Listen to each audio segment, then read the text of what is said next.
Imagine someone looks you straight in the eyes and says, "Everything I say is a lie." At first, it sounds like a clever joke. But wait, if that sentence is true, then the person is lying. And if they're lying, then the sentence isn't true, which means they're telling the truth, which means they're lying again. Congratulations, your brain has just entered one of the oldest mental traps in history, the liar paradox. This paradox has been confusing philosophers for more than 2,000 years. And the funny thing is, it doesn't need complicated math or science. It's just one sentence that refuses to behave. Think about it. Most statements are easy to classify, like the earth orbits the sun. This is true.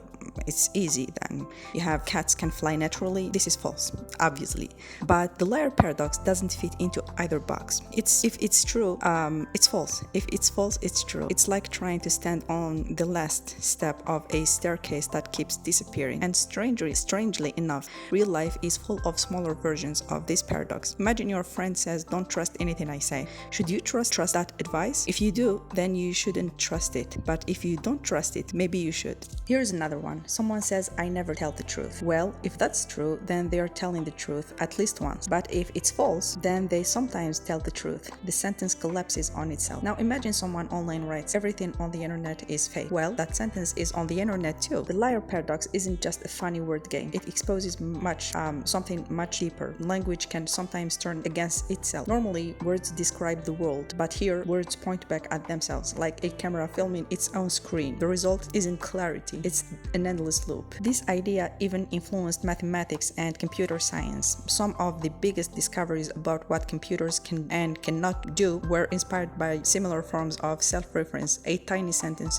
helped reveal the limits of logic itself. But maybe the most interesting place to find the liar paradox is inside ourselves. Have you ever said, "I'll never procrastinate again," then postpone starting tomorrow, or promise, "This is my last snack tonight," while writing, already thinking about what's in the fridge? Humans are surprisingly good at creating contradictions. Sometimes we lie to others, sometimes we lie to ourselves, and sometimes we honestly believe two opposite things at once. The liar paradox reminds us that truth isn't always as straightforward as we'd like, not because reality is broken, but because language has limits. We often imagine that every question must have clear answer, true or false, yes or no, black or white, but the universe occasionally smiles and says, "Not today." Sometimes all it takes is one person declaring absolute honesty for logic to start chasing its own shadow, because one innocent sentence can send reason chasing its own tail forever.